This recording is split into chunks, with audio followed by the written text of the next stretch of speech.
പറയുക ഇത് കേന്ദ്ര സ്കീമാണെങ്കിലും സംസ്ഥാനത്തിന് അങ്ങ് ജീവനക്കാരായിട്ട് അംഗീകരിക്കാം, അവർക്ക് ശമ്പളം കൊടുക്കാം. ഏത് നിയമപ്രകാരമാണ്? ഇവിടെ അശ്വമേധമായ മണ്ടത്തരം ഇവിടെ വന്ന് പുലമ്പുന്നത് താങ്കളാണ്.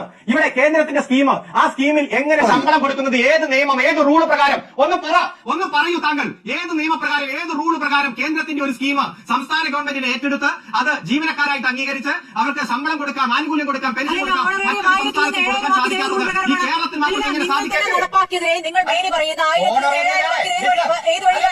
സംസ്ഥാന സർക്കാരല്ലേ ഇത്തരത്തിൽ ഒച്ചപ്പാടുണ്ടാക്കാനാണ് ഇതിൽ കൂടുതൽ ഒച്ചപ്പാടുണ്ടാക്കാൻ എനിക്ക് പറ്റും. മര്യാദയ്ക്ക് കേൾക്ക്. താങ്കൾ പറയുന്നത് ഞാൻ കേട്ടതാ, കൃത്യമായി മണ്ടത്തരവും തന്നെയാണ് താങ്കൾ. അതായത് ആ സ്കീമിൽ അധിക്ഷേപമല്ല, മാന്യമായിട്ട് മറുപടിയാണ് പറഞ്ഞത്. താങ്കളും മണ്ടത്തരം ചോദ്യം ചോദിക്കുന്നത്. ഒരു സ്കീമിലെ തൊഴിലാളിയെ വോളണ്ടിയറായി കേന്ദ്ര ഗവൺമെന്റ് അംഗീകരിച്ചതിനെ ആ കേന്ദ്ര ഗവൺമെന്റ് വോളണ്ടിയറായി തന്നെ അംഗീകരിച്ച് തുടർന്നു പോകുമ്പോൾ അവരെ ജീവനക്കാരായിട്ട് അംഗീകരിക്കാനോ സ്ഥിരപ്പെടുത്താനോ സംസ്ഥാന ഗവൺമെന്റിന് കഴിയില്ല.